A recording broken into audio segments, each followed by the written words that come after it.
नमस्कार एसटीभी च्याटमा यहाँलाई हार्दिक स्वागत छ। म प्रकाश गिरी।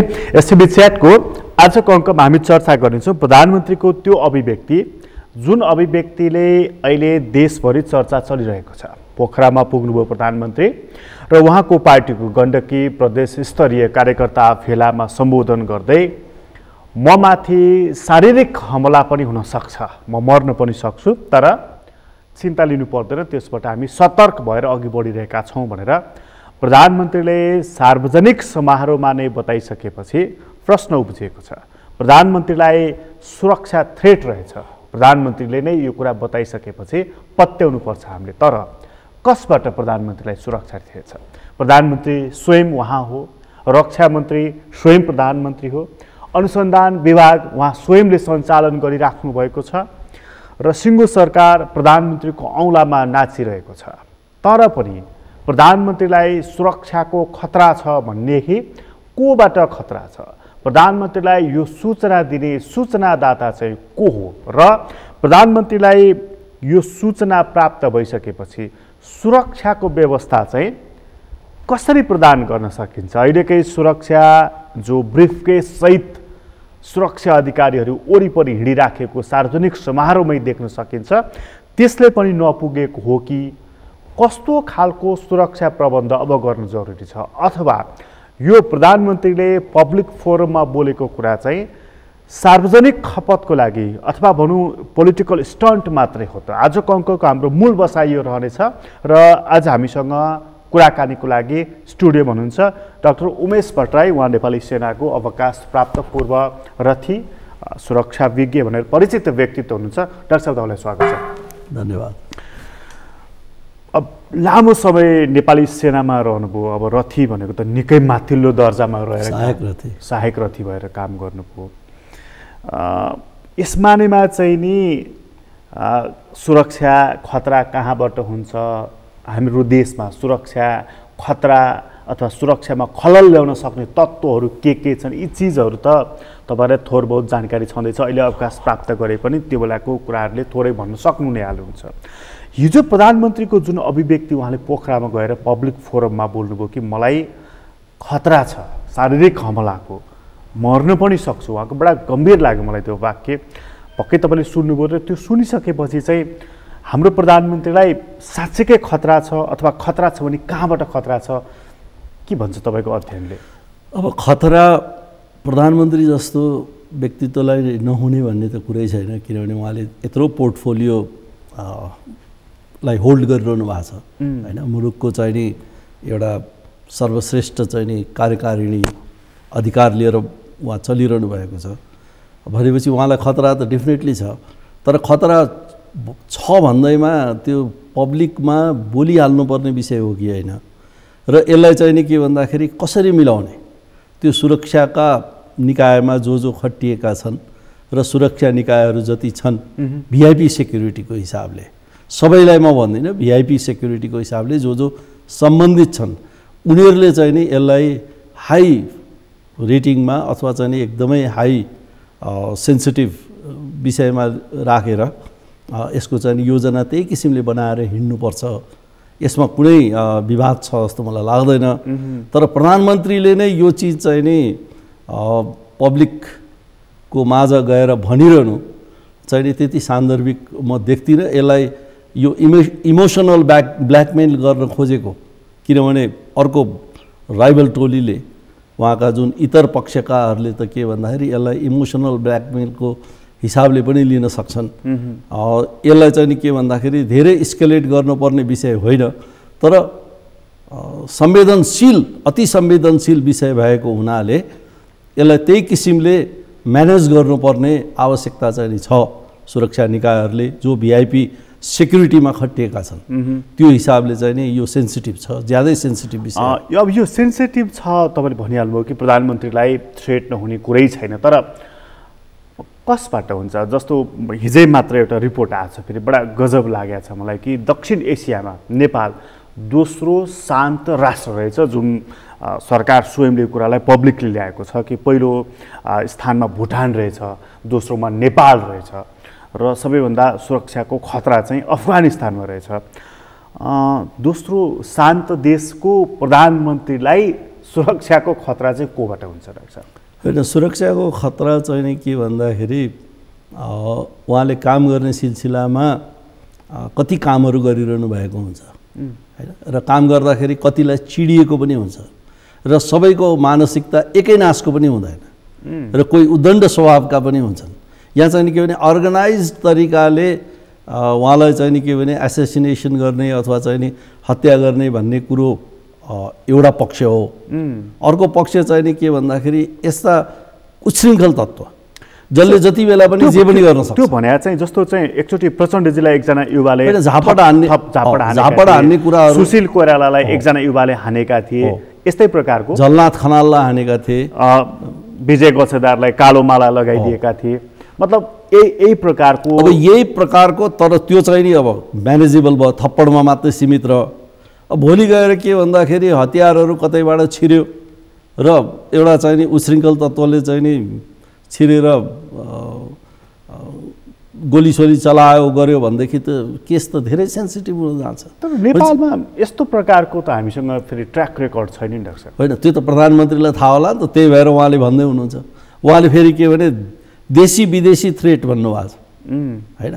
अब देशी विदेशी थ्रेट हो भने उहाँलाई नै थाहा होला त्यो। अब देशी कुन कुन तहमा चाहिँ नि उहाँलाई थ्रेट भयो, विदेशी हो भने कुन चाहिँ नि इन्टेलिजेन्स अर्गनाइजेसनले त्यसरी मुभ गरिरहेछ। यदि त्यसो हो भनेदेखि पनि प्रधानमन्त्री उहाँ स्वयं हो, अहिले समग्र प्रधानमन्त्रीको सुरक्षाको मूल जिम्मेवारी त नेपाली सेनाले लिएको छ, रक्षा मन्त्री उहाँ स्वयं हो। त यो चिज पब्लिक भाषणको विषय हो कि यो चिज चाहिँ यदि प्रधानमन्त्रीमाथि यो प्रोफेसनल डिस्कोर्सको विषय हो। अब यसलाई प्रधानमन्त्रीले सार्वजनिक स्थलमा गएर भाषणको सिलसिलामा भन्नु त्यो ठिक होइन, किनभने भिभिआइपीले त्यस्तो किसिमको स्टेटमेन्ट दिनु हुँदैन। उहाँ संयमित हुनुपर्छ, आफै नै संयमित हुनुपर्ने मान्छेले त्यस्तो किसिमको स्टेटमेन्ट उहाँले दिनु त्यो ज्यादा नै गलत कुरो हो। यो प्रोफेसनल विषयको कुरो हो र प्रोफेसनल तहमै यसलाई चाहिँ नि निर्क्युल गर्नुपर्छ र त्यो किसिमको तयारी गर्नुपर्छ। उहाँले यो कुरा डिस्क्लोज गर्नु भनेको मतलब चाहिँ नि हाम्रो सुरक्षा निकायहरू जुन चारैवटा अङ्गहरू छन् यी चिजहरूले प्रतिको अविश्वास पनि हो यो होइन। अब त्यो किसिमको उहाँलाई अविश्वास छ भने त उहाँहरूले त्यही चारवटा टिमलाई बोलाएर भन्नुपर्छ होइन, तिमीहरूको सुरक्षा प्रणाली कस्तो छ, के छ, त्यसलाई भेरिफाई गर्ने, त्यसलाई चेक गर्ने, हेर्ने, यी कुराहरू उहाँले नै गर्नुपर्ने हो कि चाहिँ नि उहाँको सुरक्षा सल्लाहकारहरू हुनुपर्थ्यो होइन। सुरक्षा सल्लाहकार पनि उहाँको छैन भनेपछि त्यो हिसाबले चाहिँ नि के भन्दाखेरि उहाँको त भिभिआइपीको निम्ति जुन चारैवटा टिमको त्यो त कम्बाइन्ड टिम हुन्छ, एउटैले मात्रै सेक्युरिटी सबै दिने होइन। अब जिम्मेवारी मेन चाहिँ नि सेनाले लिएको होला भिभिआइपी सेक्युरिटीमा होइन। अब जस्तो विदेशतिर हो भनेदेखि सिक्रेट सर्भिसहरूले लिन्छन्, विभिन्न टिमहरू हुन्छन् होइन, त्यो किसिमको टिम बनाएर जान्छ। हाम्रो चाहिँ नि टिम त डेफिनेटली छ, तर त्यसको अगुवाई चाहिँ नि नेपाली सेनाले नै ल्याएको छ भनेपछि त्यो हिसाबले त्यो चारवटा टिमलाई बुझ्ने, त्यसले कस्तो किसिमले चाहिँ नि सेक्युरिटी दिइरहेको छ, पर्याप्त छैन भने त्यसलाई थप्ने हो भने ह्युमन मात्रै भएर हुँदैन, इक्विपमेन्ट पनि हुनु पर्यो, उनीहरूको ट्रेनिङ त्यही किसिमको हुनु पर्यो, उनीहरूको मोटिभेसन त्यही किसिमको हुनु पर्यो। त्यो इक्विपमेन्टको कुरा गर्दा नि डाक्टर साहब तपाईँले पक्कै नोटिस गर्नुभयो कि अचेल चाहिँ प्रधानमन्त्रीको वरिपरि जुन हाम्रो सेक्युरिटी पर्सनहरू हुन्छन् उनीहरूले चाहिँ यत्रो एउटा ब्रिफकेस जस्तो बोकेर हिँडिरहेको देखिन्छ। पक्कै पनि त्यो सुरक्षा सम्बन्धी कुनै यन्त्र होला, त्यो चिज कतिको चाहिँ त्यसले कतिको त्यो एउटा हो, एउटा डिभाइस हो। त्यो त्यसरी कतिवटा डिभाइसहरू प्रयोग भइरहेको हुन्छ, सर्भिलेन्समा त्यत्तिकै राखिरहेको हुन्छ होइन। अब अहिले भिभिआइपी सेक्युरिटीको निम्ति धेरै मेजर्सहरू छन्, त्यसै हुनाले हामीले चाहिँ नि के भने त्यो ट्रेडिसनल हो, त्यो ब्रिफकेस बोकेर हिँड्ने उ गर्ने। अब ब्रिफकेसमा के हुन्छ त्यो आफ्नै कुराहरू छ होइन। के हुन्छ त्यसमा डाक्टर साहब? होइन, अब त्यसमा त्यो प्रोफेसनल डिस्कोर्सको कुरो हो होइन। अब त्यसमा चाहिँ नि मैले पक्कै थाहा होला नि, होइन मलाई थाहा छ, तर थाहा भयो भन्दैमा हामीले चाहिँ नि के भने प्रोफेसनलले त्यसको सबै कुराहरू पब्लिकलाई भनिन्न, किनभने त्यो भिभिआइपी सेक्युरिटीसँग सम्बन्धित छ। त्यसै हुनाले अब त्यसमा के छन्, के चिजहरू राखेका हुन्छन् भन्ने कुरो त्यसलाई गर्वकै विषयमा राखौँ। यो अहिले हाम्रो जुन प्रधानमन्त्रीको लागि जुन त्यो ब्रिफकेस सहितको सुरक्षा यन्त्रहरू जुन प्रयोग गरिएको छ, योभन्दा पहिलेका भिआइपीहरूको लागि भिभिआइपीहरूको लागि पनि त्यस्तो प्रयोग गरिन्थ्यो र? होइन, त्यो डिफ्रेन्टली गरिन्छ। त्यसलाई भएन भने अर्को किसिमले गरिन्छ होइन। अब त्यो धेरै ओपन भयो, त्यो पब्लिकले धेरै थाहा पायो भने त्यसलाई अर्को किसिमले पनि गरिन्छ। डिभाइसहरू विभिन्न छन्। अहिले अन्तर्राष्ट्रिय बजारमा सेक्युरिटीको निम्ति चाहिने संयन्त्रहरू धेरै कुराहरू छन्, जसलाई चाहिँ नि हामीले इन्हान्स गर्नुपर्छ। हाम्रो सेक्युरिटी सिस्टममा पनि लिएर आउनुपर्छ, त्यसको ट्रेनिङ गर्नुपर्छ। हाम्रो सेना चाहिँ हाम्रो भिआइपी भिभिआइपीहरूको सेक्युरिटीको लागि, सुरक्षाको लागि चाहिँ कति सक्षम छ? एकदमै सक्षम छ। किन भन्दाखेरि हाम्रो अहिले जति पनि अब राष्ट्रपतिको सुरक्षा अथवा चाहिँ प्रधानमन्त्रीको सुरक्षा अथवा अरू भिभिआइपीहरूको सुरक्षाको निम्ति उनीहरूको चाहिँ के भने राजदरबारकै बेलादेखि होइन, जति बेला राजदरबार थियो त्यति बेला टिमै एउटै चाहिँ छुट्टै फौजै हुन्थ्यो त्यसको होइन। जस्तो अब साईरक्षक सैनिक प्रहरी भनेर भन्थ्यौँ, अथवा स्पेसल त्यो एडहक बेसिसमा पनि बनाइन्थ्यो है। त्यो टिमहरूले चाहिँ नि बेला बेलामा बनाइन्छ त्यस्तो टिम, अनि त्यसलाई डिजल्भ पनि गरिन्छ, फेरि नयाँ किसिमले बनाइन्छ। किन भन्दाखेरि त्यसको बारेमा धेरै खोजी नीति अब त्यस्तै पक्षले त गरिरहेका हुन्छन्। भनेपछि तिनीहरूबाट डिटर गर्नको निम्ति त्यो किसिमको एडहक सिस्टमहरू लिएर आउने बनाउने ती चिजहरू भइरहन्छन्। यसमा कुरा अहिले यति मात्रै छ कि प्रधानमन्त्रीले यो कुरो गएर सर्वसाधारणलाई भनिदिनु भयो, पब्लिक डिस्कोर्समा, पब्लिक फोरममा गएर भनिदिनु भयो। जबकि यो चिज चाहिँ नि के भन्दाखेरि प्रोफेसनल वृत्तमा मात्रै हुनुपर्ने कुरो हो। भनेको उहाँले चारैवटा सुरक्षा निकायका प्रमुखहरू अथवा जो तालुकावाला त्यसको चाहिँ जिम्मेवारी लिएर खटेका मानिसहरू छन्, उनीहरूसँग उहाँले गोप्य रूपमा संवाद गर्नुपर्ने, अन्तर्क्रिया गर्नुपर्ने विषय हो यो, अथवा राष्ट्रिय सुरक्षा परिषदमा? राष्ट्रिय सुरक्षा परिषदमा जानुपर्ने विषय होइन, यो भिभिआइपी सेक्युरिटीको विषय हो। नीतिगत हिसाबले कुनै निर्णय लिनु छ भने राष्ट्रिय सुरक्षा परिषदमा जानुपर्छ। होइन भनेदेखि त के भने यो प्रोफेसनल डिस्कोर्सको विषय हो। तर यो पब्लिक चाहिँ तपाईँको स्पिचको विषय बनायो हो, त्यो बनाउनु हुँदैन थियो। यो पोलिटिकल स्टन्ट हो त्यसैदेखि। अब मैले हेर्दाखेरि त यसलाई प्योरली पोलिटिकल स्टन्ट नै देख्छु म। किन भन्दाखेरि यो पोलिटिकल सेन्टिमेन्टलाई, इमोसनलाई ब्ल्याकमेल गर्ने हिसाबले मात्रै आएको हुनसक्छ। प्रोफेसनलको हिसाबले हो भने त प्रोफेसनलहरू अहिले पनि काम गरिरहेछन् र मलाई चाहिँ के भने विश्वास छ उनीहरूको प्रोफेसनलिजममा दे आर गुड। उनीहरू राम्रा छन्, राम्रा भएरै त्यो ठाउँमा छन्। यदि प्रधानमन्त्रीलाई लाग्छ भने त्यस्ता मान्छेहरूले काम दिएनन् अथवा उनीहरूको ट्रेनिङमा कमी भयो, मोटिभेसनमा गडबड भयो भने त्यो उहाँले चेन्ज गर्न सक्नुहुन्छ। उहाँले त्यसलाई चाहिँ नि रिभाइभ गरेर अर्को किसिमको चाहिँ व्यवस्था लिएर आउन सक्नुहुन्छ सेक्युरिटीमा। तपाईँको सूचनाले, तपाईँको विश्लेषणले के भन्छ? प्रधानमन्त्रीलाई सुरक्षाको थ्रेट छ भन्ने कुरा जो उहाँ आफू स्वयंले बोल्नु होइन, थ्रेट डेफिनेटली छ। यसको सूचनादाता चाहिँ घरेलु हाम्रा चाहिँ नि जुन आन्तरिक संयन्त्रहरू छन् ती होलान् कि बाह्य संयन्त्रहरू होलान्? होइन, अब यसमा भित्री पनि हुन्छन्, बाहिरी पनि हुन्छन्। जसको स्वार्थ छ त्यसले त भन्छ नै होइन। जस्तो अब बाह्यले भन्यो भने आफ्नो अनुकूल हुने किसिमले उसले चाहिँ व्याख्या गर्छ, उसको पनि स्वार्थ छ, उसको स्वार्थ छ। भित्रकोले त भित्रकोमा पनि कोही त्यस्तै मान्छेहरू हुन सक्छन् जुन चाहिँ के भन्दाखेरि वास्तविकता हुन पनि सक्छ, वास्तविकता नहुन पनि सक्छ। जस्तो चाहिँ सेनाको आफ्नै पनि यस्तो खालको चाहिँ नि सूचना सङ्कलन गर्ने संयन्त्र छ, प्रहरीको पनि छ, अनुसन्धान विभाग अलग्गै हाम्रो चाहिँ त्यो छ, उसको मूल काम नै सूचनाहरूको सङ्कलन गर्ने। यी चिजहरूले सूचना पाएपछि प्रधानमन्त्रीको कानमा गएर खुसीको तपाईँलाई थ्रेट छ है हजुर भन्छन् कि त्यसको एनालिसिस गरेर समयमा भन्ने हो? जुन काम आफूले गरेर आफूले त्यसलाई म्यानेज गर्न सकिन्छ भने प्रोफेसनल्ली त्यो चिज मेन भिआइपीलाई गएर कानमै भन्न जाँदैन। किन भन्दाखेरि उहाँलाई त्यो भनिदिएपछि त्यसको साइकोलोजिकल इम्प्याक्ट हुन्छ। यो घटनाले चाहिँ प्रधानमन्त्रीको कानमा भनेको कुरा देखियो। अब यो कानमा कसले भन्यो, विदेशीले भन्यो कि स्वदेशीले भन्यो अथवा कसले भन्यो त्यो उहाँलाई नै थाहा होला। तर उहाँले एउटा कुरा के भन्दाखेरि हामी प्रोफेसनलले चाहिँ के भन्छ भने उहाँलाई भन्नुपर्ने बेलामा भन्ने हो।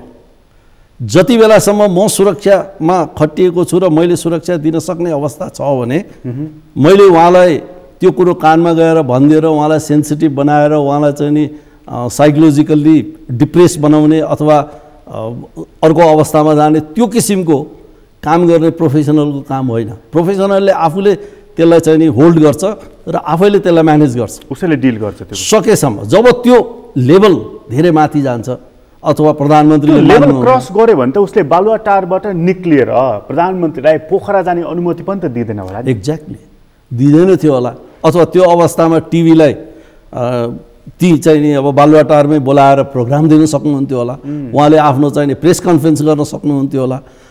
अब पोखरामा गएर पब्लिकमा गएर बोल्न जाने अनि मलाई चाहिँ नि लाइफ थ्रेट छ भनेपछि यो चाहिँ नि के भने प्योरली म चाहिँ नि के देख्छु भने पोलिटिकल स्टन्ट हो र पोलिटिकल बार्गेनिङ अथवा सेन्टिमेन्ट र इमोसनलाई क्याच गर्ने हो। For what? अब त्यो उहाँलाई नै थाहा छ, किन भन्दाखेरि अहिले पब्लिक दे आर उनीहरू पनि डाइभर्ट छ, किनभने पोलिटिकल्ली दे आर डाइभर्टेड होइन।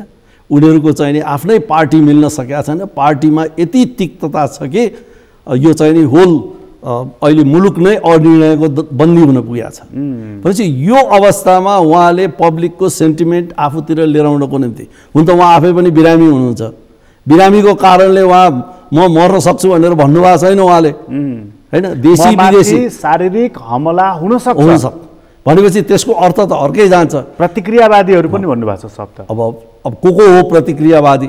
अब यो कुरो चाहिँ नि के भन्दाखेरि सर्वसाधारणलाई पनि डाइभर्ट गर्ने र उनीहरूको इमोसनलाई आफूप्रति तान्ने त्यो किसिमको सोच हुनसक्छ जस्तो लाग्छ। किनभने यो प्रोफेसनल डिस्कोर्सको विषय हो र प्रोफेसनलमै सीमित भइदिएको भए उहाँ पोखरा पनि जानुहुन्न थियो, जानु मिल्दैन थियो, सेक्युरिटीले दिँदैन थियो। कि त त्यस्तो घटना हुन लाग्यो भने त्यो सेक्युरिटीमा बस्नेले ल तपाईँ मैले भनेको मान्नुहुन्न भने म चाहिँ नि रिजाइन गर्छु, आई एम लिभिङ भनेर हिँड्थ्यो। जो त्यो त्यसमा लिप्त भइरहन्छ त्यो फेरि राम्रो प्रोफेसनल होइन नि।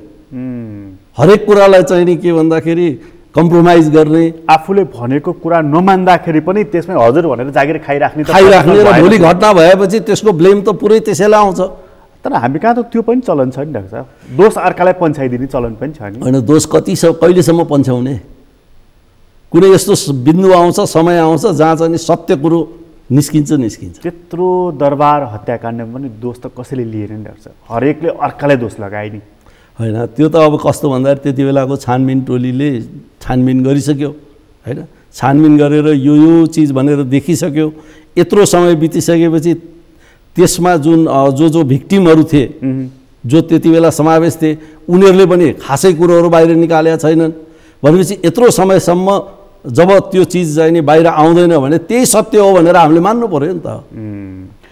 प्रधानमन्त्रीको हकमा चाहिँ अलिकति पोलिटिकल कुरा गरौँ, किनभने यो पोलिटिकल स्टन्ट जस्तो तपाईँको कुराले मैले त्यो स्मेल गरिरहेको छु। त त्यो हो भने प्रधानमन्त्रीलाई खतरा कोबाट छ पोलिटिकल्ली?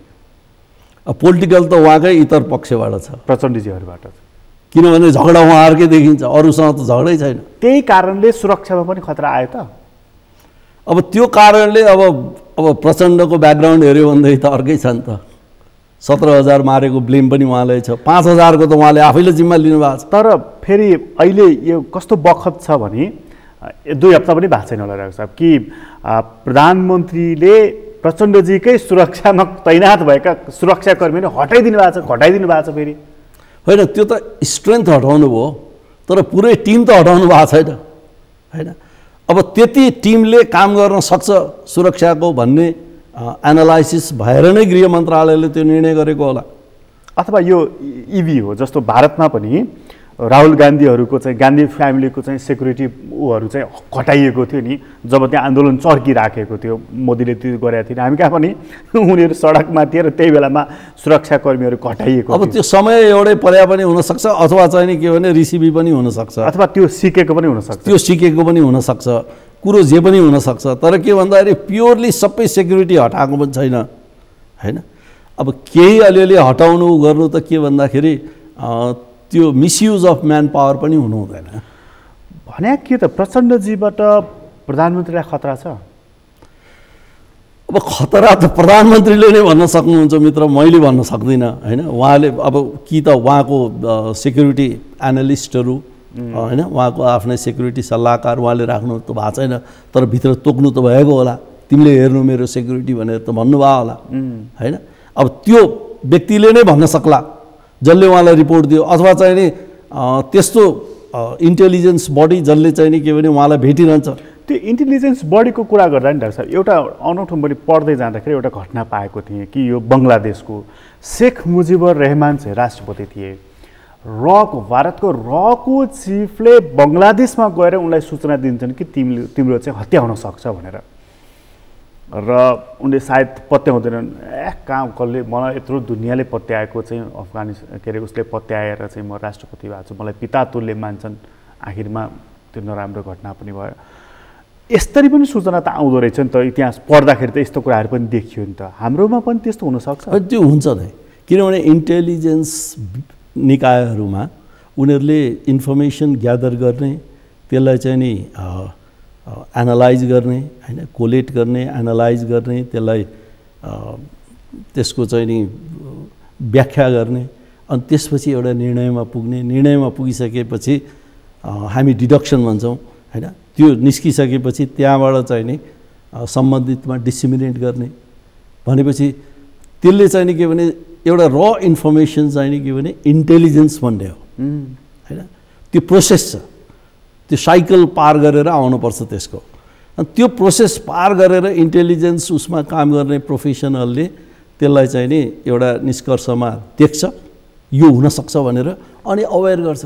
अब त्यो हुन पनि सक्छ, नहुन पनि सक्छ। भनेको प्राइमरी इन्फर्मेसनलाई नै लिएर चाहिँ हिँडिँदैन। प्राइमरी इन्फर्मेसन भनेको र इन्फर्मेसन हो, त्यो अनुसारले त्यसैको भरमा सबै चिज लिएर हिँडिँदैन। हामी कहाँ चाहिँ नि के भने कुनै इन्फर्मेसन आयो भने कागले कान लग्यो भनेदेखि कान आफ्नो पहिला छाम्ने होइन, कागको पछि दौडिने हाम्रो चलन छ, त्यस्तो हुँदैन।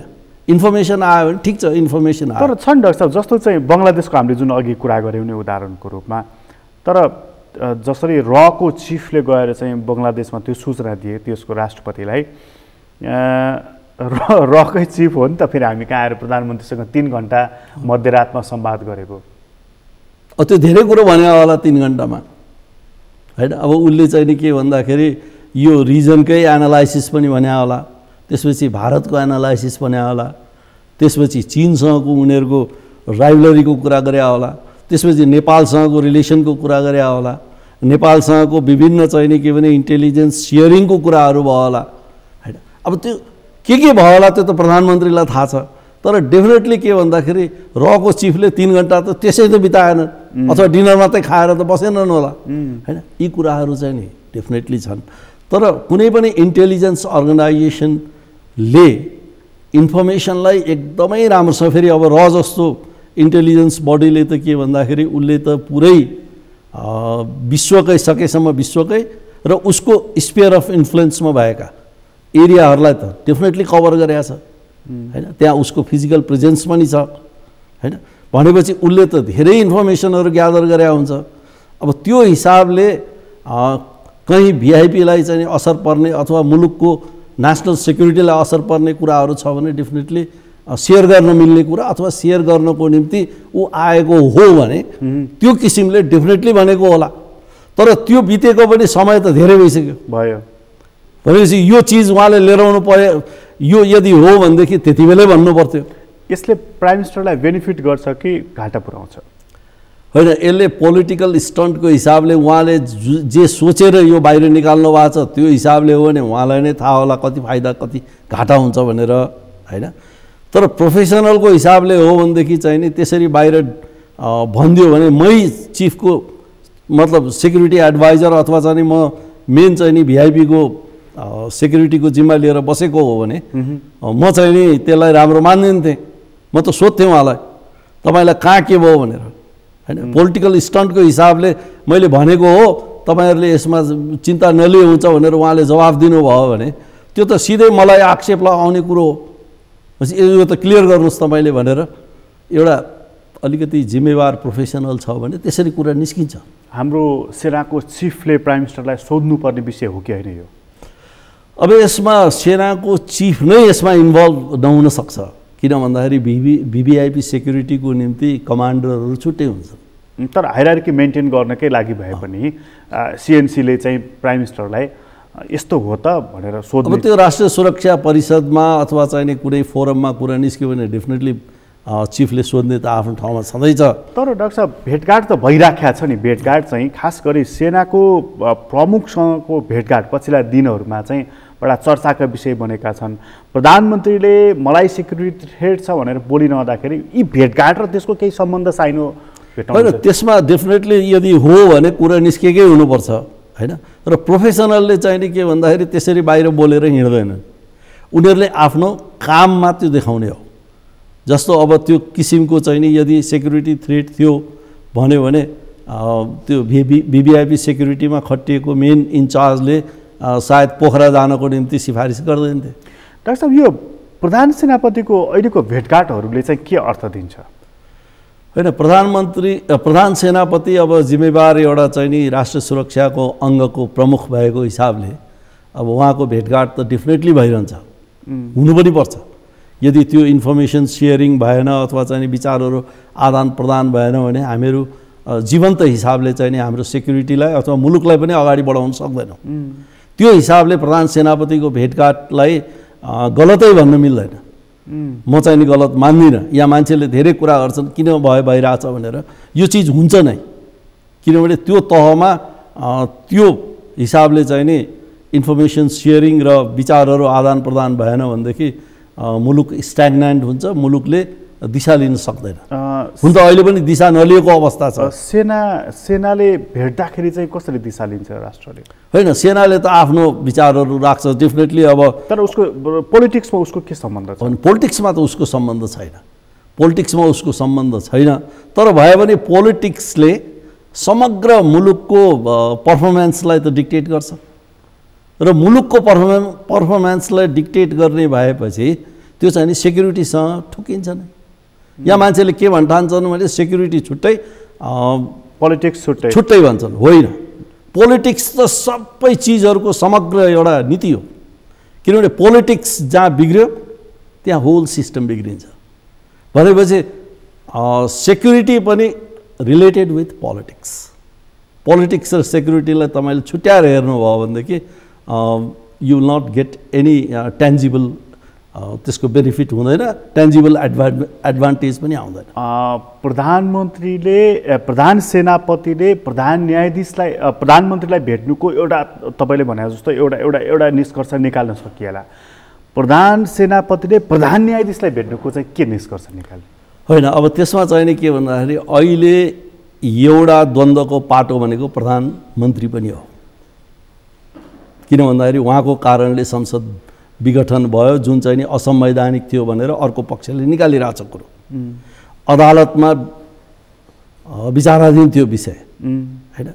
प्रधान न्यायाधीशले भर्डिक्ट दिइसकेपछि मुलुकको अवस्था कस्तो हुन्छ भनेर प्रधान न्यायाधीशले पनि खोज्नु स्वाभाविक हो, किनभने उहाँ पनि त जिम्मेवार व्यक्ति हो यो मुलुकको होइन।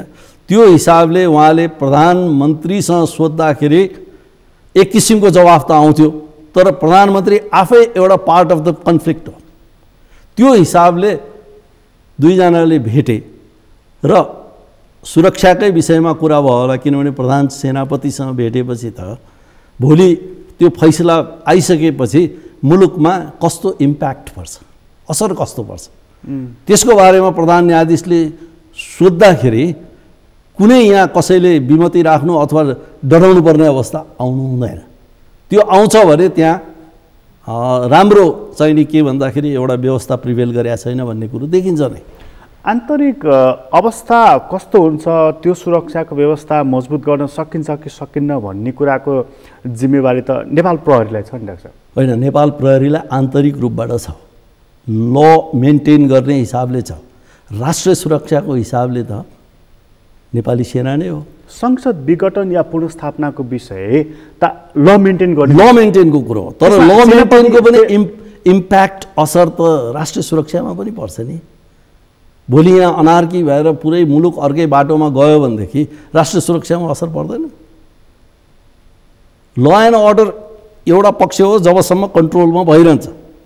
कन्ट्रोलभन्दा बाहिर जाने बित्तिकै त that will be a case of national security.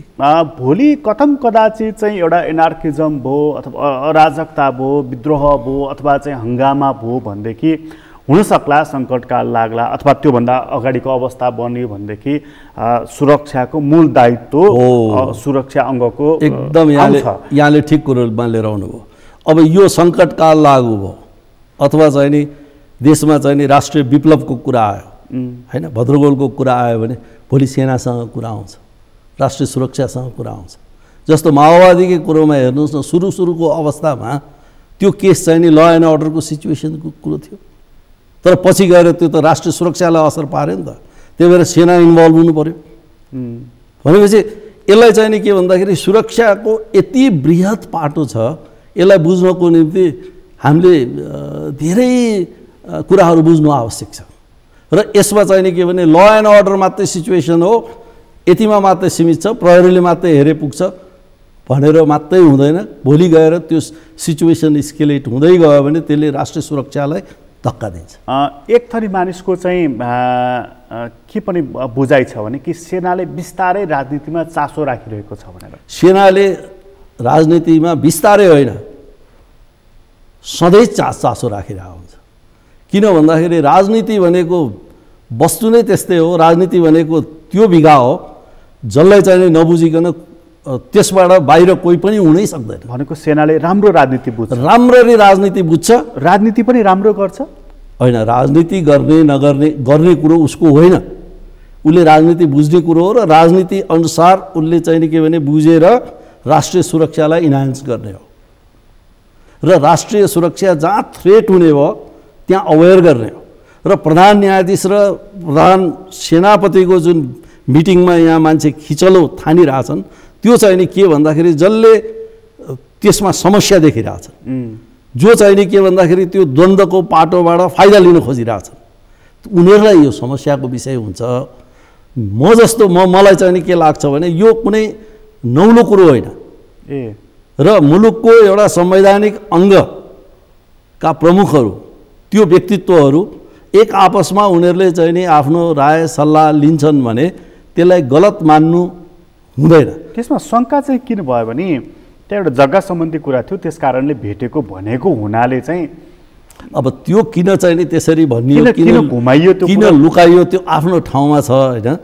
तर जग्गाको कुरा गर्नको निम्ति त डेफिनेटली प्रधान सेनापति प्रधान न्यायाधीशलाई भेट्न जाने कुरो जस्तो मलाई लाग्दैन, जानुहुन्न होला। त्यो हिसाबले चाहिँ नि के भने प्रधानमन्त्रीसँग उहाँले राय लिनु पर्थ्यो भन्ने पनि कुराहरू आज मलाई पनि सोधेका छन्। त्यो त्यसमा चाहिँ नि के भने प्रधानमन्त्री आफै एउटा कन्फ्लिक्ट को चाहिँ नि पार्टी हो, त्यसले गर्दाखेरि अहिलेको कन्फ्लिक्टको पार्टी नभएको त को हो सुरक्षासँग सम्बन्धित भनेपछि त प्रधान सेनापति नै हो। भनेपछि यो अहिले मैले यो चाहिँ नि यस्तो किसिमको कुनै पनि भर्डिक्ट दियो भनेदेखि मुलुकको सुरक्षामा कस्तो असर पर्छ भनेर प्रधान न्यायाधीशले सोध्नु गलत होइन। अब प्रधानमन्त्रीले गर्नुपर्ने कुरो त हो, तर प्रधानमन्त्री आफै चाहिँ नि एउटा कन्फ्लिक्टको पात्र हुनुभयो मेरो विचारमा, है यो मेरो व्याख्या हो। त्यसकारणले प्रधान न्यायाधीश र प्रधान सेनापति बीचको संवाद स्वाभाविक मान्नु होइन, म चाहिँ नि यसलाई अस्वाभाविक भन्दिनँ र त्यो भएर केही बिग्रने कुरो पनि छैन। डाक्टर साहब, अनि यो जुन हामी सेनाले पनि राजनीतिमा चासो राख्नुपर्छ र जान्दछ भन्ने तपाईँको जुन भनाइ छ डाक्टर साहब, यो चाहिँ उसले सुरक्षा उसको आफ्नो जुन सूचना सङ्कलन गर्ने संयन्त्र जुन छ नि तल्लो निकायसम्ममा चाहिँ किन पुर्याउँदैछ नि? होइन, यो पहिला पनि थियो होइन, अहिले पनि छ र पछि पनि रहन्छ।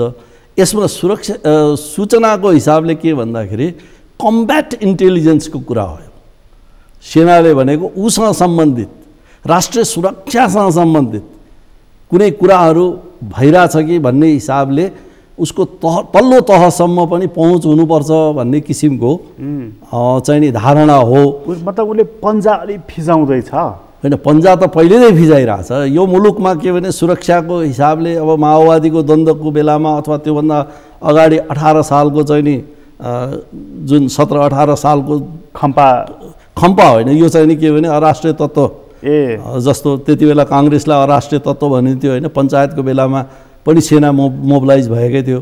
तर त्यो सूचना लिन त हाम्रो अनुसन्धान विभाग भन्ने अलग्गै छ नि, उसँग तालमेल मिलाएर त पुगिहाल्यो नि, किन सेनाले? होइन, त्यो तालमेल मात्रै होइन, यो सूचनाकोमा कस्तो हुन्छ भने एउटाले मात्रै दियो र तालमेल गरेर लिएर आयो भने त्यो सूचना राम्रो नहुन सक्छ। भनेको अनुसन्धान विभाग त्यसलाई अविश्वास पनि हो? होइन, अविश्वास भन्दा पनि त्यसलाई भेरिफिकेसन गर्नुपर्ने हुन्छ, अथवा जुन चिज एउटाले ओभरलुक गरेको छ त्यो अर्कोले त्यसलाई देखेको पनि हुनसक्छ। अलग्गै निकाय त सेनाको पहिला पनि थियो नि सूचना सङ्कलन। होइन, सेनाको इन्टेलिजेन्स बडी त हुनु नै पर्छ, किन भन्दाखेरि इन्टेलिजेन्स नभइकन सेक्युरिटी इन्हान्स हुँदैन अथवा सेक्युरिटीमा चल्न सकिँदैन है। अब सेनाले अनुसन्धान विभागको सूचनालाई मात्रै लिने भनेर पनि हुँदैन, त्यो सूचना आयो भने पनि त्यसलाई भेरिफाई गर्नुपर्ने अवस्था आउँछ। किन भन्दाखेरि कतिपय केसहरूमा 100% इन्टेलिजेन्स चाहिँ नि ट्रु हुन्छ भन्ने कुरो हुँदैन। हाम्रो अनुसन्धान विभाग चाहिँ अलिकति बढी राजनीतिकरण भएको छ, त्यसकारण त्यसका सूचनाहरू हामी त्यसरी नलिउँ, हामी त्यसरी आर्मी हेडक्वार्टर त्यसरी हेपेको पनि होइन, त्यो त्यसरी नलिउँ होइन। उनीहरू अब त्यही किसिमले जहाँ जहाँ जसरी खटाइन्छ त्यस्तै किसिमले काम गर्ने हो। तर के भन्दाखेरि सेनाले आफ्नो कम्ब्याट इन्टेलिजेन्सको दायरा बढाउन खोजेको, त्यसलाई चाहिँ नि लिन खोजेको, त्यो चाहिँ नि के भने राष्ट्रिय सुरक्षालाई समग्र रूपमा चाहिँ बलियो बनाउनकै निम्ति हो। त्यसलाई अन्यथा मान्नुपर्ने अवस्था छैन। आजको मितिमा पनि एउटा सङ्गठित शक्ति भनेको चाहिँ र कम विवादित पनि भनौँ नेपाली सेना नै छ नेपालमा अहिले चाहिँ। त्यसले चाहिँ अलिकति चाहिँ नि अब राजनीति त बुझ्छ, उसले सूचना संयन्त्रलाई पनि उसले विस्तार गर्दैछ, आफ्नो प्रभावलाई पनि त विस्तार गर्नु हो नि त त्यो भनेको। तर हाम्रो सेनाको महत्त्वाकांक्षा चाहिँ नि धेरै उग्र अरू मुलुकहरूको जस्तो छैन। अहिले शङ्का त्यसैमा छ कि उसले महत्त्वाकांक्षा पनि क्रमशः। म अर्को पनि कुरा यहाँलाई भनौँ, हाम्रो भू राजनीतिले सेनालाई धेरै महत्त्वाकांक्षी बन्न दिँदैन। यो हाम्रो भू राजनीतिको उसलाई त्यो अनुमति नै दिँदैन। होइन, कस्तो भन्दाखेरि अनुमति नै दिँदैन भन्ने त होइन, हामी त सार्वभौम सत्ता सम्पन्न राष्ट्र हो होइन, त्यो हिसाबले अनुमति दिँदैन अथवा सेनाले डिपेन्डेन्सी पनि छ नि त। त्यो के हुन्छ त भन्दाखेरि सस्टेनेबिलिटी हुँदैन। तपाईँले जुन चाहिँ नि सेनाले कु गर्छ अथवा सेनाले लिन सक्छ भन्ने कुरातिर इन्डिकेट गर्नुभयो, त्यसमा चाहिँ नि के भन्दाखेरि जबसम्म दुईटा मित्र राष्ट्र हुन त प्रचण्डले यही पक्षमा चाहिँ नि के भने कम्फोर्टेबल हुन्छ हामीले सरकार लियो भने भनेर भन्नुभयो, यो कम्फोर्टेबलको कुरो चाहिँ नि हामी बिस्तारै गरौँला होइन। सेनाले कु गर्ने कुरो चाहिँ नि कति बेला भन्दाखेरि जब यहाँ सबै मेकानिजमहरूले काम गर्दैनन्, पब्लिकमा वितृष्णा हुन्छ, पब्लिकले चाहिँ नि सबै उसलाई चाहिँ नि विश्वासै नगरेर चाहिँ नि दिग्भ्रमित भएको अवस्था आउँछ, मुलुक जर्जर अवस्थामा पुगेको हुन्छ। त्यस्तो अवस्थामा सेनाले फर द टाइम बिङ लिने भन्ने कुरो चाहिँ नि धेरै प्रचलनमा छ, विश्वमा अरू मुलुकहरूमा पनि भइरहेकै छ, बङ्गलादेशमा पनि भएकै हो 2-3 वर्ष अगाडि होइन।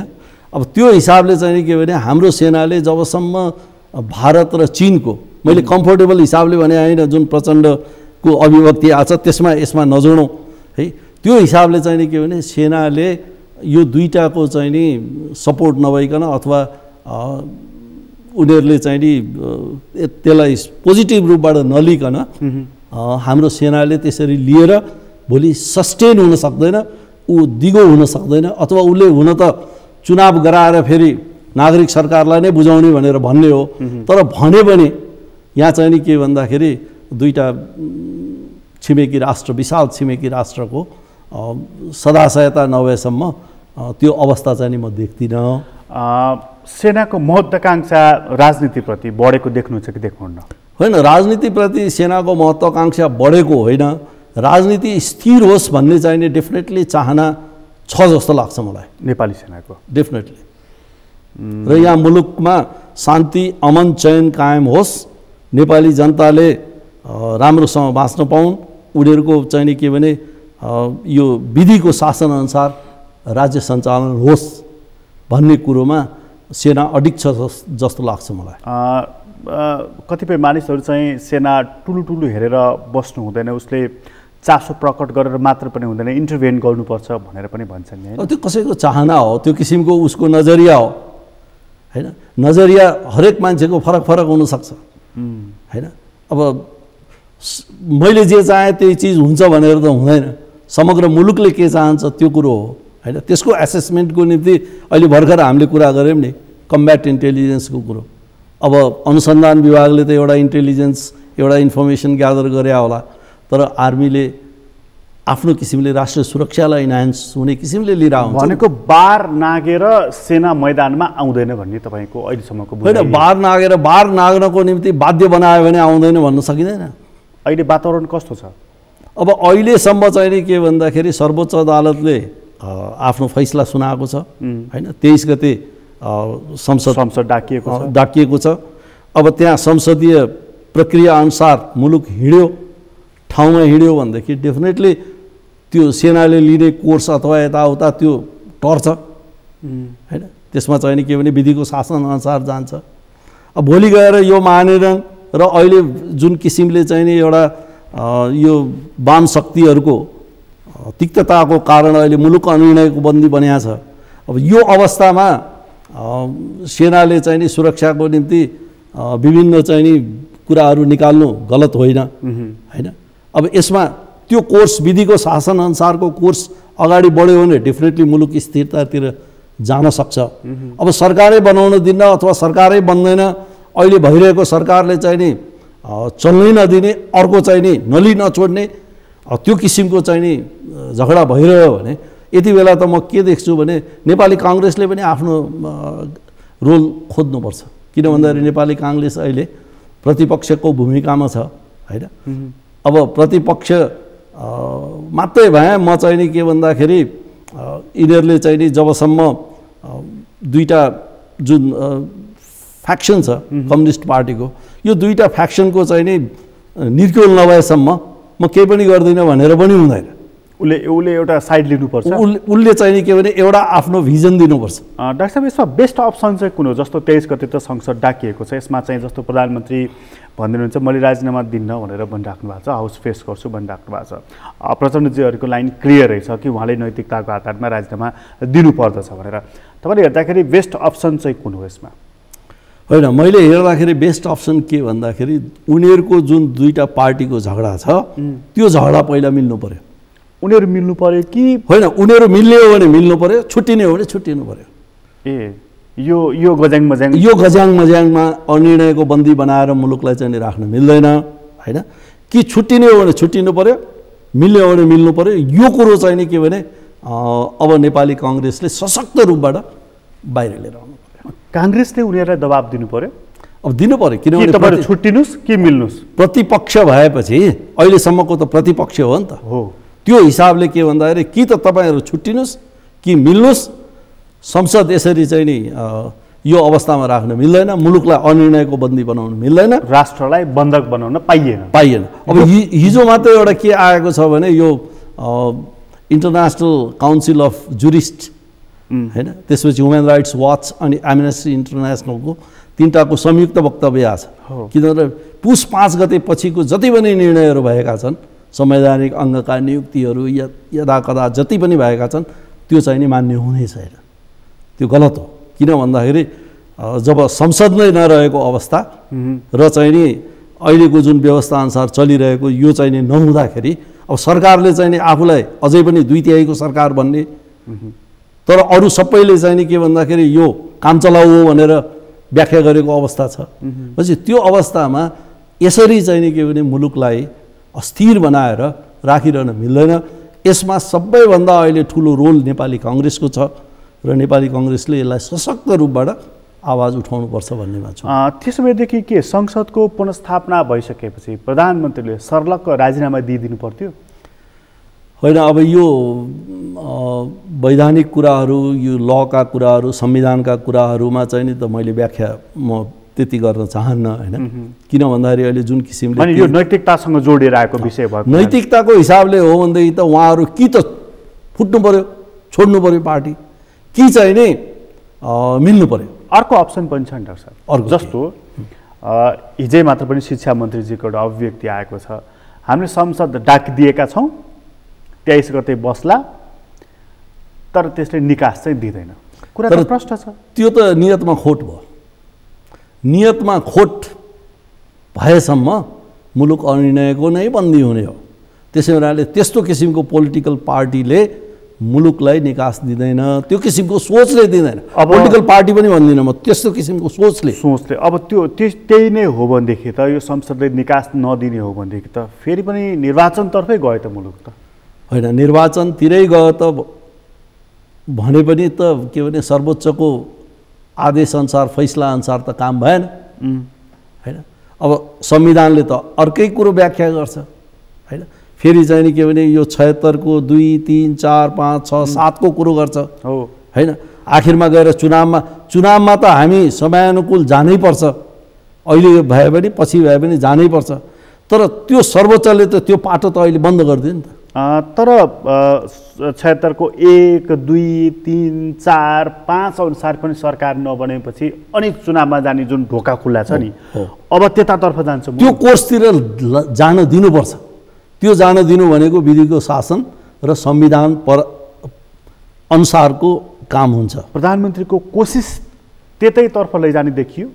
अब त्यसलाई चाहिँ मोडमाड पारेर जाने जस्तो देखिन्छ, जस्तो शिक्षा मन्त्रीको स्टेटमेन्ट जुन आयो। तर यसमा एउटा पक्ष जोडिएको छ। अस्ति चाहिँ प्रचण्डजीहरू र कतिपय नेताहरूको भनाइ म सुन्दै थिएँ र उहाँले कतिपयले यहीँ टेबलमा आएर पनि भन्नुभएको छ कि यदि समयमै निर्वाचन आयोगले फैसला गरेन र यसै गरी बन्धक बनाइराख्यो भनेदेखि अथवा चाहिँ नि संसदले निर्णय दिन सक्ने अवस्था बनेन भने सडकले फैसला गर्दछ र हामी सडकमा जान्छौँ भनेर उहाँले एक किसिमको थ्रेट गर्नुभएको छ। त्यो अवस्था भनेको द्वन्द्व निर्माण गर्ने अवस्था हो। द्वन्द्व निर्माण गर्दाखेरि अहिले तपाईँले जुन एउटा कुरा भनिदिनु थियो नि, अराजकता सृजना भयो भनेदेखि सङ्कटकाल नजिक आउँछ। एक्ज्याक्टली त्यो कुरो त हो नै। अस्थिर भयो, अराजक भयो, जनताले चाहिँ नि के भन्दाखेरि दुःख पाइरहे होइन भनेदेखि त्यो अवस्थामा अर्को शक्तिले खेल्छ। अर्को शक्ति भनेको देशी शक्तिमा नेपाली सेना होइन, विदेशी शक्तिहरूमा अहिले पनि अदृश्य रूपबाट विदेशीहरूले खेलिरहेका छन् भनेपछि अब त्यो अवस्थामा अनि सेना आउँछ भनेर जुन एक थरीले सोचेका छन् त्यो मेबी ट्रु हुन पनि सक्छ। किन भन्दाखेरि प्रधानमन्त्रीले नै डिसाइड गर्नुपर्छ भन्ने छैन। भोलि सडकले डिसिजन गर्ने अवस्था आयो भनेदेखि प्रधानमन्त्रीले भनेका कुराहरू पनि ओभरलुक हुन्छ। प्रधानमन्त्री थप एक्सन लिन सक्ने अवस्थामा हुनुहुन्छ कि हुनुहुन्न? होइन, थप एक्सन उहाँको निम्ति, उहाँले आफ्नो फाइदाको निम्ति लिन चाहनुभयो भनेदेखि लिन नसक्ने पनि अवस्था आउनसक्छ। किनभने स्टेटका इन्स्टिट्युसनहरूले उहाँलाई सपोर्ट गर्दैनन्। डेमोक्रेसीभन्दा बाहिर गयो भने सपोर्ट गर्दैनन्। उहाँले वात्त लो सङ्कटकाल भन्ने बित्तिकै गर्दैनन्। किन भन्दाखेरि उहाँको इच्छा र उहाँले डेमोक्रेसीलाई चाहिँ नि प्यारालाइज गर्ने किसिमले उहाँ चाहिँ नि अगाडि बढ्नुहुन्छ भने स्टेटका इन्स्टिट्युसनहरू अन्धा त छैनन्। उनीहरूले विवेक प्रयोग गर्छन्। अनि विवेक प्रयोग गर्दाखेरि त उनीहरूले समग्र नेपाली जनता र नेपालको हितको निम्ति प्रयोग गर्नुपर्ने हुन्छ। प्राइम मिनिस्टर चाहिँ नियम कानुन संविधान उल्लङ्घन गर्दै हिँड्ने दिशा या मुडमा देख्नु भएको छ? होइन, त्यो त सुरुदेखि नै देखिया छ। त्यसमा त उहाँको एकपछि अर्को चाहिँ नि के भने अधिनायकवादी कदमहरू त चालिएकै छन्। यसको मतलब चाहिँ सबैभन्दा अप्ठ्यारोमा यो संविधान पर्यो। संविधानलाई त उहाँले त भङ्गै गरिदिनु भयो हो त। संविधान दफै नतोकिकन उहाँले विघटन गर्नुभयो, संसद विघटन गर्नुभयो भनेपछि त्यसैलाई हेरे पुग्दैन र उहाँले चाहिँ नि के भन्दाखेरि अध्यादेशहरू बिचबिचमा आफ्नो किसिमले लिएर आउनुभयो होइन। त्यो लिएर आएर चाहिँ नि संवैधानिक अङ्गका प्रमुखहरूको नियुक्तिहरू गर्नुभयो। त्योभन्दा अगाडि पनि धेरै कामहरू भएका छन् होइन, जुन चाहिँ नि अब एउटा सूचना सम्बन्धी हक सम्बन्धी कुराहरूमा पनि धेरै कुराहरू आए होइन। सोसियल मिडियालाई म्यानेज गर्ने कुराहरू पनि आए होइन। मान्छेलाई चाहिँ नि जहाँको त्यहीँ समातेर कारवाही गर्ने पनि कुराहरू आए भनेपछि उहाँ गलत बाटोमै हिँडिराख्नु भएको छ। उहाँको हेर्दाखेरि त के भन्दाखेरि अहिलेको जुन कोर्स छ होइन र जुन किसिमले चाहिँ नि उहाँकै पार्टीभित्रका नेताहरूले बोलिरहनु भएको छ त्यसलाई हेर्दाखेरि त त्यहाँ धेरै ठुलो खाडल छ र हामीले पनि अनुभव गरिरहेकै छौँ। कतिपय डेमोक्रेटिक पार्टीहरूले चाहिँ उहाँ कम्युनिस्ट अधिनायकवाद ल्याउन चाहनुहुन्छ भनेर आक्षेप पनि लगाए। होइन, उहाँको मुभमेन्टहरू त्यस्तै किसिमको देखिन्थ्यो होइन। अब उहाँले चाहिँ नि के भने बोल्दाखेरि त धेरै राम्रो कुरो बोल्नुहुन्छ होइन, बोलेको जस्तो देखिन्छ होइन, तर यथार्थमा हेर्दाखेरि त के भने उहाँ अधिनायकवादी चरित्रमै हुनुहुन्छ भन्ने कुरो स्पष्ट देखिएको छ। अहिलेसम्मका घटनाहरू, अहिलेसम्मका हाम्रा पार्टीका नेताहरूको चरित्र संस्कार हेर्दाखेरि मूल रूपमा अब ड्राइभिङ सिटमा प्राइम मिनिस्टर हुनुभयो हुनाले उहाँकै बढ्ता चर्चा हुनु स्वाभाविक नै हो। के त सबैभन्दा वर्स्ट कन्डिसन भनेको कतिसम्म पुग्ने तपाईँले देख्नुहुन्छ? बिग्रिँदै बिग्रिँदै बिग्रिँदै हुन्छ नि। अब त्यो अहिले नै हामीले चाहिँ नि अनुमान गर्न सक्दैनौँ होइन। अब यो पोलिटिकल इन्स्टिट्युसनहरूले उहाँलाई कस्तो किसिमले सपोर्ट गर्छ। ब्रेकर पनि देख्नुहुन्छ तपाईँ? ब्रेकर पनि देख्छु म। जस्तो यहाँले चाहिँ नि सङ्कटकाल अथवा चाहिँ नि सेनाको रोल कस्तो हुन्छ भनेर लिएर आउनुभयो नि। सबभन्दा डिसाइडिङ फ्याक्टर भनेको त सेना हो अहिले यति बेला अहिलेको अवस्थामा।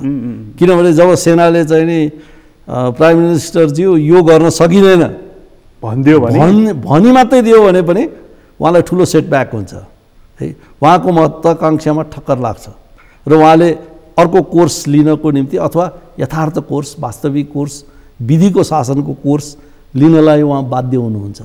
त्यसो हुनाले अहिले मुख्य हामीले अहिले हेर्नुपर्ने पोलिटिकल इन्स्टिट्युसन्सहरूलाई हो होइन। पोलिटिकल इन्स्टिट्युसनमा सबभन्दा क्रेडिबल पोलिटिकल इन्स्टिट्युसन त छँदैछ, पब्लिक इन्स्टिट्युसनको कुरा गर्दैछु। त्यसमा क्रेडिबल र महत्त्वपूर्ण भनेको अहिले नेपाली सेना हो, त्यसपछि अरू पनि छन् होइन। अब नेपाल प्रहरी भयो, सुरक्षाका अङ्गहरू भए, त्यसपछि न्याय प्रणाली पुरै भयो होइन, त्यसपछि अनि ब्युरोक्रेसी नै भयो होइन। अहिले हामीले के भने विवेकको प्रयोग गर्नुपर्ने बेला छ। भनेपछि प्रधानमन्त्रीले यो नसोचे हुन्छ कि मैले जे गरेँ त्यहीँ ठप्पा लाग्छ भनेर? होइन, डेफिनेटली। किन भन्दाखेरि विधिको शासनभन्दा बाहिर जाने बित्तिकै उहाँलाई अलिकति गाह्रो पर्छ र भोलि गएर उहाँ धेरै अधिनायकवादीतिर ढल्किनु भयो भने त उहाँलाई छोड्दै जान्छन् बिस्तारै, सबैले छोड्दै अवेर गर्दै जान्छन्। अहिले अवस्था त्यही भइरहेछ। अहिले त पोलिटिकल पार्टीहरूले कराइरहेछन्, भोलि गएर अरूले पनि गराउन थाल्छन् होइन। त्यसै हुनाले यसमा चाहिँ नि के भन्दाखेरि प्रधानमन्त्री आफै चाहिँ नि के भन्दाखेरि विधिको शासनअनुसार हिँड्ने र मैले देखेको मात्रै ठिक, अरूले गरेको बेठिक भनेर हिँड्ने त्यो किसिमको परिपाटी भयो भनेदेखि मुलुकले दुःख पाउँछ र भोलि गएर यो मुलुक यस्तो अस्थिर र जर्जर अवस्थामा पुग्छ कि भोलि हामीले ट्र्याकमा लिएर आउन धेरै गाह्रो पर्नेछ। यो संविधान चाहिँ के त अब च्यातिने दिशातर्फ गइराखेको छ कि यो रोकियो? होइन, त्यो त म भन्दिनँ। किन भन्दाखेरि अहिले नै अब 23 गते हामीले हेर्न बाँकी छ होइन। अब त्यो 23 गते उहाँहरूले राम्रोसँग आफूलाई प्रस्तुत गर्नुभयो, संवैधानिक विधि विधान अनुसार चाहिँ आफूलाई प्रस्तुत गर्नुभयो भने सचेर जाने ठाउँ पनि छ। तर नियत चाहिँ सफा देखिएन। अब शिक्षा मन्त्रीको जुन यहाँले भन्नुभयो, अब त्यो किसिमले सोच आउने हो भनेदेखि त भोलि गएर यो मुलुक द्वन्द्वमै जाने हो र द्वन्द्वमा गएपछि भोलि हामी कहाँ पुग्छौँ, कसरी पुग्छौँ, त्यो कसैले भन्न सक्दैन। किन भन्दाखेरि त्यो पार्टी अफ द कन्फ्लिक्टहरूले त्यसलाई कसरी लिन्छन्, उनीहरूले त्यसलाई चाहिँ नि ज्यादै नै खरो हिसाबले लिएर भोलि मुडभेडकै अवस्थामा गयो भने मुलुक त द्वन्द्वमा फस्छ नै। तपाईँलाई धेरै धेरै धन्यवाद। आदरणीय दर्शकबिन, तपाईँलाई पनि धन्यवाद। आज हामीले कुराकानी गऱ्यौँ डाक्टर उमेश भट्टराईसँग। उहाँसँगको कुराकानी अहिलेलाई यति नै। एसटिभी च्याटबाट म प्रकाश गिरीलाई बिदा दिन। सगरमाथा टेलिभिजन हेर्दै गर्नुहोला। नमस्कार।